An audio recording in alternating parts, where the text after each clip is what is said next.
Hello po, good evening. Duty na naman pang gabi. Kumusta naman kayo dyan? Mga utol, ito nga pala ang area of responsibility na aking binabantayan. So start monitoring na po ako dito sa aking pwesto. Medyo madilim po ngayon ang street namin dito kasi pundido yung mga ilaw ng poste. Ayan, at medyo malamig pa ang panahon. Dahil taglamig po talaga dito ngayon sa Lipa.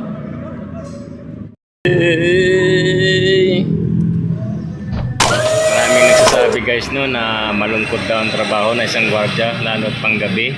Walang makasama, madilim, malapit sa panganib. Hindi ko na inisip yun guys. Basta importante yung mahalaga.